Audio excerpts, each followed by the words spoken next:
हरिद्वार में कांग्रेस पार्टी में निर्विद्यमान मेयर प्रत्याशी और विजयी एवं पराजित कांग्रेसी पार्षदों के उत्साहवर्धन के लिए सम्मान समारोह का आयोजन किया गया।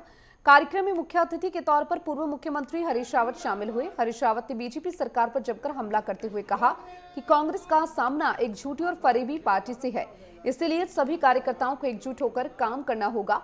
उन्होंने नगर निगम चुनाव में जीतने वाले कांग्रेसी पार्षदों को शुभकामनाएं दी हैं और कहा कि नगर निगम को नई दिशा देने के लिए आवाज बुलंद करनी होगी। हारे हुए प्रत्याशियों को हौसला बढ़ाते हुए उन्होंने कहा कि उन्हें अगली बार सफलता पाने के लिए सक्रियता बढ़ानी होगी और जनता से जुड़ने के प्रयास करने होंगे। ये एक दूसरे की सराहना होती है, एक दूसरे को एहसास दिलाया जाता है कि हम तुम्हारे साथ हैं। बहुत अच्छा किया जिन लोगों ने भी ये प्रयास किया, मैं उनको बहुत धन्यवाद देता हूँ, इसीलिए मैं आया।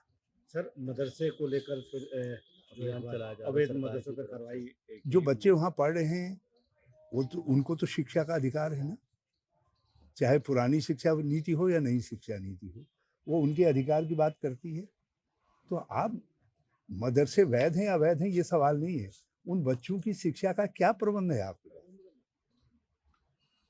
उन बच्चों का जो शिक्षा का अधिकार है, उस अधिकार की रक्षा करने के लिए धामी जी क्या काम कर रहे हैं?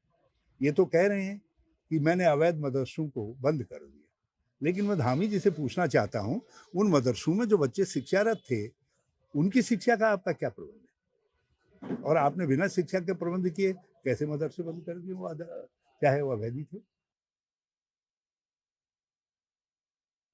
दिलेरी से बड़ी संजीदगी से वो चुनाव लड़े और हमारा फ़र्ज़ बनता है कि हम ऐसे बब्बर शेरों को, जो राहुल गांधी जी ने उनको नाम दिया था बब्बर शेरों को, ऐसे सम्मान करना हमारी पार्टी का कर्तव्य बनता है। और हमने माननीय हरीश रावत जी से अनुरोध किया था कि वो ऐसे जो हमारे बब्बर शेर हैं, जो हमारे कार्यकर्ता हैं, उनको सम्मान उनका किया जाना चाहिए। तो रावत जी ने कहा बिल्कुल ज़रूर करना चाहिए।